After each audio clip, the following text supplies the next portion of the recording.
Fala pessoal, beleza? Vídeo novo aqui no canal para falar de Vibra Energia, passar um pouco sobre a companhia, para quem não conhece, entender o modelo de negócios, como que a Vibra atua, falar um pouco dos resultados do segundo TRI de 2024, falar um pouco também sobre o que a companhia divulgou no seu Investor Day, que foi feito recentemente, falar um pouco da aquisição da Comerc, dividendos e preço teto e algumas considerações finais sobre a empresa.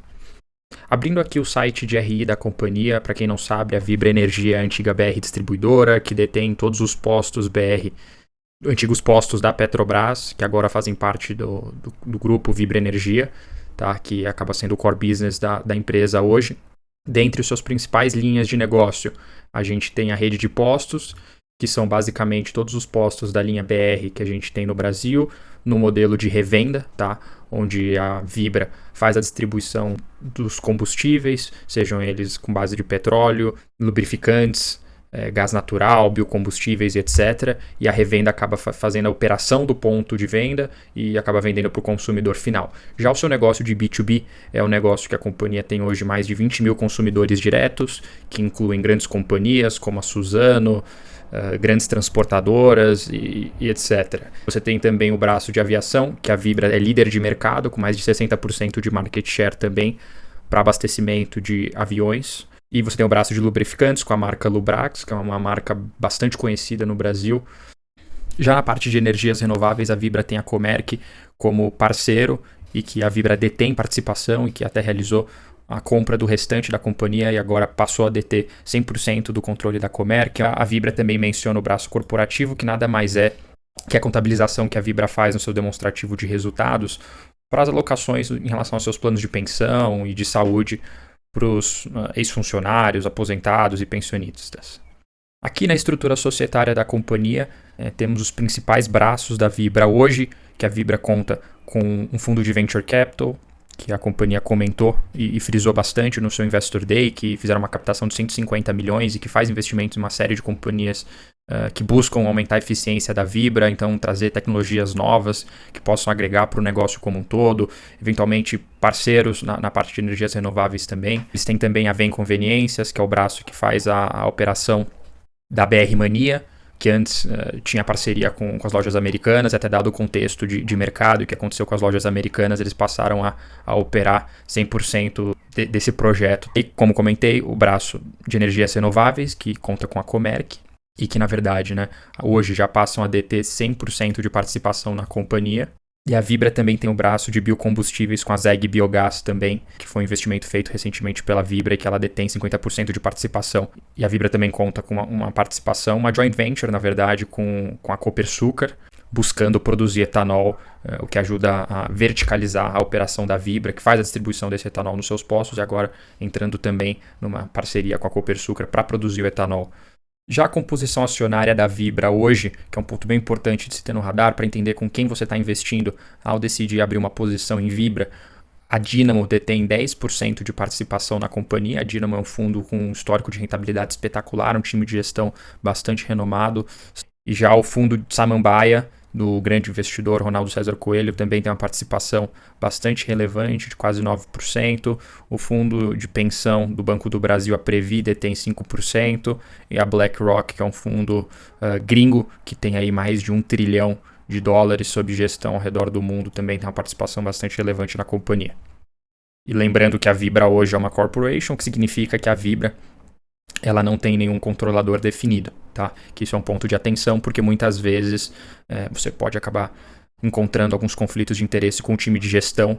e a bancada de acionistas, dado que você não tem nenhum acionista controlador e que tem um poder de decisão mais forte para qualquer tipo de movimento estratégico na empresa. Na parte de infraestrutura logística da Vibra,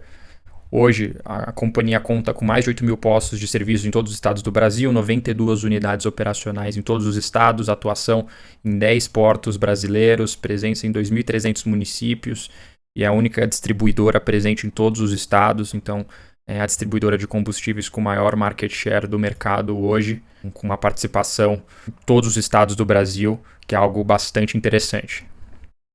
A Vibra tem tido uma consistência de crescimento e entrega de valor para os acionistas bastante interessante desde o seu IPO em 2017. Ela tem entregue 19% ao ano desde 2019, alcançando a marca de 6 bilhões de EBITDA, que no caso é o lucro operacional. E esse resultado não considera efeitos de recuperação tributária extraordinária, que é um ponto de atenção nos resultados da companhia, que acabam mascarando um pouco o seu resultado operacional de fato, e que é o mais importante de se acompanhar quando analisar a companhia, que garante que estamos olhando ao resultado de fato da operação da Vibra e não nenhum tipo de ganho de curto prazo. Em 2023, a companhia lucrou 4,8 bi e teve seu segundo maior pagamento de dividendos da história, que mostra que a companhia pode ser também uma boa pagadora de proventos. A Vibra tem tido um resultado bastante interessante ao longo dos últimos anos, tem visto um resultado bastante crescente na sua margem EBITDA, que é uma métrica bastante utilizada no setor de distribuição de combustíveis, que é você ter o resultado do EBITDA pela metragem cúbica distribuída de combustíveis, e que tem crescido ao longo de todos os anos, desde 2019, que mostra que a companhia tem sido bastante eficiente em aumentar sua lucratividade num setor tão competitivo, que você tem outros 2 grandes players aqui no Brasil, e que você tem ali também alguma atividade ilegal e que acaba sendo um pouco desafiador você batalhar nesse mercado, que é até um ponto que a companhia trouxe. Então, cada real que você consegue melhorar na sua margem operacional acaba tendo um ganho interessante para a companhia. Apesar do volume que tem diminuído nos últimos anos, a companhia tem se tornado mais lucrativa com margens melhores. Na alocação de capital, a Vibra tem se destacado bastante também, alcançou a marca de 1 vez dívida líquida sobre EBITDA, que é a principal métrica usada para entender quão alavancada a empresa está. Então, no caso, a Vibra tem ali 1 vez a sua dívida líquida, que é a sua dívida descontando o quanto que ela tem em caixa pelo seu lucro operacional ajustado. Então, o que significa que basicamente a empresa com seu lucro operacional consegue repagar toda a sua dívida em 1 ano. Então, que é uma alavancagem bastante interessante. Lembrando que não considera a aquisição da Comerc. E aí, já olhando para o lucro líquido da companhia, uma crescente bastante interessante ao longo dos últimos trimestres. O ROIC, que é o lucro da companhia sobre todo o capital investido, seja tipo, o patrimônio líquido, seja toda a dívida da companhia, tem crescido bastante também, que mostra que a companhia tem conseguido entregar bons resultados. No CAPEX, a companhia tem mantido um patamar de quase 1,5 bi por ano de investimentos, e o time de gestão também já confirmou que deve manter esse patamar para 2024, manter um investimento de 1,5 bi também em linha com os últimos anos, que mostra que a companhia tem um plano de negócios bastante estável e que não devemos ter nenhum tipo de surpresa para 2024, pelo menos. Já para dividendos, como comentei, a companhia pode ser uma boa pagadora de proventos, apesar de estar em um setor com margens mais apertadas, ela tem pago proventos de forma religiosa nos últimos anos, o que mostra que a companhia pode remunerar muito bem seu acionista também. E lembrando que a empresa tem uma política de pagamento de proventos de 40% do seu lucro líquido, que é uma política bastante generosa, e o time de gestão também já confirmou que, mesmo com a aquisição da Comerc, não planejam a princípio mudar essa política. Já nos resultados da rede de postos, a Vibra tem ganho um market share bem interessante em relação aos produtos aditivados e premium, que são os produtos com melhor margem, que pode explicar a melhor margem EBITDA ao longo dos últimos anos. O EBITDA tem crescido nos últimos trimestres também, apesar da perda de market share na rede embandeirada, mas a companhia também comentou que tem se desfeito de alguns relacionamentos com alguns players da sua rede, até por buscar parceria com postos que tenham uma margem de resultado mais interessante, que tenham um modus operandi que esteja mais alinhado com a Vibra. Então isso pode justificar o fechamento dos postos ao longo dos últimos trimestres. Já o resultado do B2B tem sido bastante interessante também, o EBITDA crescendo de forma bastante relevante ao longo dos últimos trimestres, apesar do volume total vendido tem estado bastante estável também, e com os resultados nas suas principais linhas de negócio no B2B, de diesel, combustível para aviação e lubrificantes também, com nenhum crescimento significativo, então com um volume vendido bastante estável.